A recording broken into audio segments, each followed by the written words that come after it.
Hello friends, कैसे हैं आप सब। स्वागत है आपका हमारे अपने यूट्यूब चैनल पर। आज मैं आप लोगों के लिए सीकेपी में एलडीसी की तरफ से सीसीटीसी की वैकेंसी आ गई है। तो फ्रेंड्स, हम लोग इसके नोटिफिकेशन को डिटेल से जानेंगे और साथ ही जानेंगे कि अभी तक सीकेपी डिवीजन में एलडीसी प्लस डीडीसी के कितने वैकेंसी आ गए हैं। तो दोस्तों, हमारे सीकेपी डिवीजन में सिर्फ एक एलडीसी की तरफ से 144 गार्ड आ गए हैं फ्रेंड्स, प्लस लगभग 350 के आसपास आपका जीडीसी का भी जीडीसी की तरफ से भी गार्ड का आया हुआ है। सीकेपी में सीसीटीसी की वैकेंसी क्या होती है? Commercial cum ticket clerk. Commercial cum ticket clerk की 24 वैकेंसी आ गई है फ्रेंड्स, ठीक है। और इस तरह से हमारे डिवीजन में एक पूरा बम्पर भर्ती आया है 2024 के लिए। तो फ्रेंड्स, हम लोग चलते हैं और नोटिफिकेशन को सीसीटीसी का नोटिफिकेशन को जाकर देखेंगे हम लोग और जानेंगे कि उसकी क्या योग्यता है और क्या सिलेबस है, इसका एग्ज़ाम पैटर्न क्या है, हम लोग सबको जानेंगे हम लोग। तो फ्रेंड्स, ये है हमारा वो नोटिफिकेशन जिसको हम लोग जानेंगे और पढ़ेंगे हम लोग। इसमें क्या क्या लिखा हुआ है? इसमें लिखा हुआ है फ्रेंड्स कि आपका ये कमर्शियल तरफ से ये वैकेंसी आई है फ्रेंड्स। ये कमर्शियल की तरफ से वैकेंसी आई है और ये डीपीओ की तरफ से जारी किया गया है। इसमें लिखा गया है कि आपका जो वैकेंसी है वो selection of the promotion to the post of commercial cum ticket clerk level 3 का वैकेंसी है फ्रेंड्स। ये एलडीसी कोटा से आया है। ये टोटल वैकेंसी कितना है फ्रेंड्स? 24 वैकेंसी है, जिसमें से जनरल 18 है, एससी 4 है और एसटी की वैकेंसीज 2 है फ्रेंड्स। इसमें लोग और क्या जानेंगे हम लोग कि इसमें कौन कौन से कैंडिडेट जो है वो लोग भर सकता है इसमें। तो इसमें जो है वो आपका eligible and willing staff in level 1 and level 2 staff का, लेवल 1 और लेवल 2 स्टाफ जो है वो लोग इसको भर सकता है। ये लेवल 3 का एग्ज़ाम है फ्रेंड्स। तो आपका कमर्शियल ऑपरेटिंग और सफाई वाला of all department of CKP division who fulfil eligibility criteria details below. अब उसका डिटेल्स दिया हुआ, जो भी क्राइटेरिया को फुलफिल करता है वो लोग इसको भर सकता है। क्या क्या क्राइटेरिया है इसमें? इसमें आपका मिनिमम मिनिमम एजुकेशनल क्वालिफिकेशन कम से कम 12th लेवल खोज रहा है आपका, और कम से कम 50% आपका मार्क्स होना चाहिए, ठीक है। But 50% marks is not incident upon case of SC ST। लेकिन SC ST के लिए 50% मार्क्स होना जरूरी नहीं है। सिर्फ और सिर्फ जनरल वाले लोग के लिए और OBC वाले लोगों के लिए ये 50% मार्क्स 12th में आना कंपलसरी है। सफाई वाले लोग के लिए भी ये आपका 50% मार्क्स लाना कंपलसरी है और 12th पास होना 12th में आपका 50% मार्क्स अगर आपका कम है आपका OBC और UR वाले लोगों के लिए, तो आप इस फॉर्म को नहीं भर सकते हैं फ्रेंड्स। उसके बाद और इसमें और क्या क्या क्या कहा गया है फ्रेंड्स? आपका इसमें रिटन एग्जामिनेशन होगा इसका, ठीक है। आपका ऑब्जेक्टिव इसमें देखिए दिया हुआ है कि इसमें 100% ऑब्जेक्टिव क्वेश्चन होगा, ठीक है। और all the question will be multiple choice only. Written examination of conducted OMR sheet या CBT मोड से एग्जाम होगा। CBT मोड क्या होता है फ्रेंड? कंप्यूटर बेस्ड टेस्ट होता है। OMR सीट से भी हो सकता है आपका, मतलब ऑफलाइन एग्जाम भी ले सकता है आपका और ऑनलाइन एग्जाम भी आपका ले सकता है। दोनों में से कोई भी हो जाएगा फ्रेंड्स। आपको ये सब क्या क्या लेकर जाना है फ्रेंड्स वो सब बताया है यहाँ पे, ठीक है। इसके बाद अच्छा, आपको answer having correction over writing erasing using liquid fluid. अच्छा, वाइटनर वगैरह आपको OMR शीट में यूज़ नहीं करना है, ठीक है। और हर नेगेटिव मार्किंग इसमें दिया जाएगा। 1/3 नेगेटिव मार्किंग रहेगा फ्रेंड्स, कि अगर आपका कोई उत्तर गलत हो जाता है तो उसके लिए आपको 1/3 कीमत चुकाना पड़ेगा, 1/3 मार्क्स आपको देना पड़ेगा। और no negative marking against not attempted question. जो क्वेश्चन को आप अटेम्प्ट नहीं किए हैं वो उसमें आपका नंबर नहीं कटेगा friends.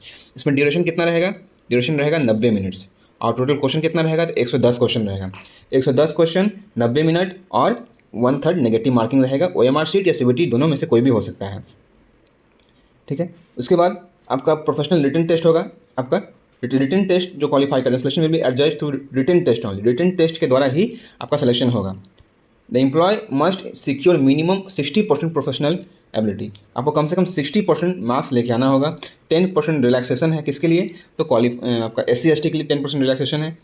Record of service will be assessed based on entries in the service book file regarding academic technical qualification award punishment. तो आपका जो सर्विस रिकॉर्ड है उस पर भी आपको मार्क्स मिलेंगे, और तो क्या क्या क्वालिफिकेशन है आपका, या आपको कुछ अवार्ड मिला है तो मार्क्स उसमें ऐड होंगे। सर्विस रिकॉर्ड में 5 मार्क्स देखिए यहाँ पे लिखा हुआ है friends.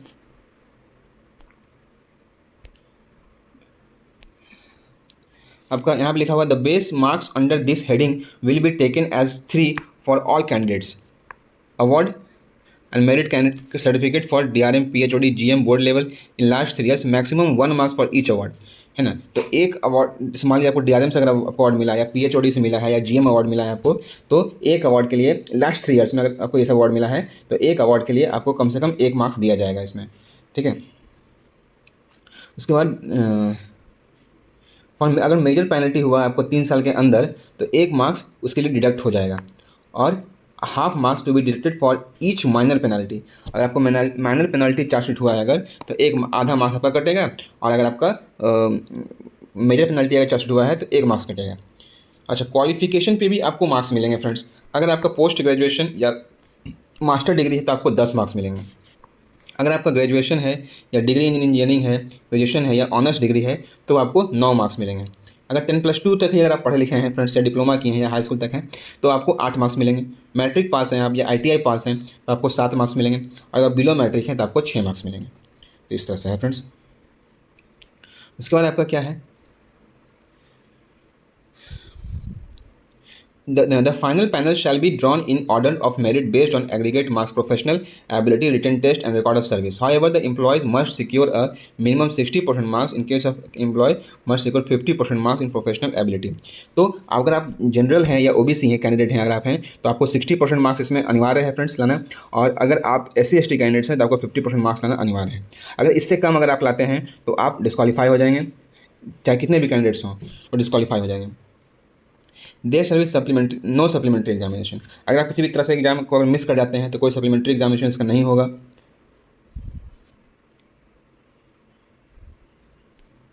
Training and medical of successful candidates, all selected candidates will be sent for prescribed medical examination B2 medical category by the concern department, and who fail in prescribed medical examination will not entertain to any right claim for promotion of CCTC।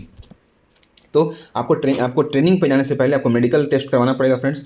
Medical test में आपको B2 का category qualify करना होगा। अगर आप इसको qualify नहीं कर पाते हैं तो आप क्लेम नहीं कर सकते हैं अपना प्रमोशन के लिए, कमर्शियल कम टिकट क्लर्क के लिए, ठीक है। और उसके बाद अगर आप क्वालिफाई कर जाते हैं तो फिर आपको प्रमोशनल कोर्स ट्रेनिंग के लिए JRTI सीनी भेजा जाएगा। जो पास कर जाएंगे training will be promoted as, उसको प्रमोशन दे दिया जाएगा provisionally, and those who will fail in the training will be back sent to their parent cadre. अगर आप ट्रेनिंग में भी अगर आप फेल अगर हो जाते हैं तो मतलब पास होकर गए अगर आप ट्रेनिंग में, और अगर आप ट्रेनिंग में अगर फेल हो जाते हैं तो आपको वापस अपने बैक पोस्ट पे आपको भेज दिया जाएगा। जो भी पोस्ट पे आप हैं, अगर पॉइंट्समैन हैं या फिर अगर आप और सफाई वाला हैं या फिर जो भी पोस्ट पे अगर आप हैं 1900 ग्रेड पे हैं आप, 1800 ग्रेड पे हैं, तो आपको उस पर वापस भेज दिया जाएगा। अच्छा, लास्ट डेट कब का, सबसे इंपॉर्टेंट चीज़ है फ्रेंड्स ये लास्ट डेट है इसका आपको 25/7, अभी 6ठा महीना चल रहा है, अभी अगले महीना आपको 25/7 से पहले आपको जमा करना है आपको ये फॉर्म को। तो आप लोग फ्रेंड्स अभी से ही एकदम लग जाइए और उसको पूरा भर उड़ के पूरा अच्छे से पूरा साइन करवा के, आपका पहले इंचार्ज से साइन करवाइएगा, फिर अपना जो कंट्रोलिंग ऑफिसर होगा उससे साइन करवाइएगा। साइन करवाने के बाद आप उसको जमा कर सकते हैं आप, या तो उसका कुछ इंपॉर्टेंट नहीं है फ्रेंड्स, ठीक है। तो ये है आपका परफॉर्म ऑफ एप्लीकेशन, ठीक है। अब यहाँ पे देखिए आपको क्या भरना है, इसमें आपको नेम भरना है, name in full block letters, father और हस्बैंड नेम जो भी है आपका, ठीक है। Date of birth, date of appointment, capacity of appointment and department, ठीक है। आपका अपॉइंटमेंट कब हुआ और कौन से डिपार्टमेंट के हैं आप, कमर्शियल के हैं या ऑपरेटिंग के हैं, ये आपको वहाँ डालना है। PF नंबर और HRM स्टडी दोनों डालना है आपको यहाँ पे। तो अभी फिलहाल आपका प्रेजेंट डिजिग्नेशन क्या है वो डालना है। प्रेजेंट पे लेवल डालना है आपको। डेट ऑफ रेगुलराइजेशन कब आपसे रेगुलर कब हुए आप वो डालना है। कम्युनिटी डालना है आपको कि आप UR हैं, SC हैं, ST हैं, विथ कास्ट सर्टिफिकेट भी आपको इसमें इनक्लोज करना होगा फ्रेंड्स, आपको देना होगा। एजुकेशनल क्वालिफिकेशन देना होगा। Attested photocopy of marksheet of 10+2। अच्छा, 10+2 का आपको मार्कशीट लगाना है और कास्ट सर्टिफिकेट लगाना है इसमें। परसेंटेज ऑफ मार्क्स आपको 10+2 में कितना मार्क्स आया था।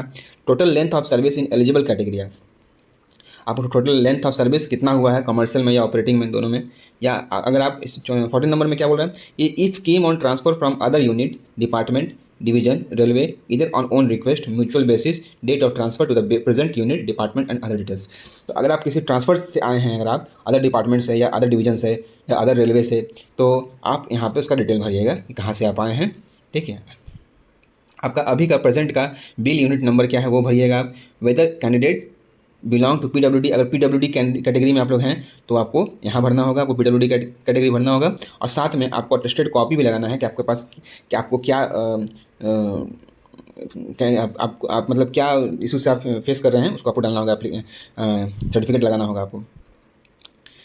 तो आपको है ना, यहाँ पे आपका साइन रहेगा, सिग्नेचर ऑफ द एप्लीकेंट आपका साइन रहेगा, यहाँ पर डेजिग्नेशन रहेगा, डेट रहेगा, किस स्टेशन में आप काम कर रहे हैं वो भरना होगा, और इमीडिएट सुपरवाइजर से आपको साइन करवाना है, यहाँ पे उसका नाम लिखना है, डेजिग्नेशन लिखना है, डेट ऑफ स्टेशन लिखना है, ठीक है। बस इतना करना है फ्रेंड्स, करके आपको यहाँ पर अपना एक फ़ोटो लगाना है, लगा के आपको जमा कर देना है फॉर्म।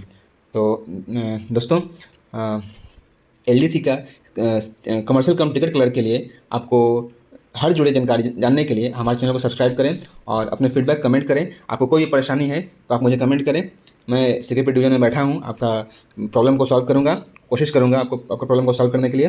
तब तक के लिए जय हिंद, जय भारत।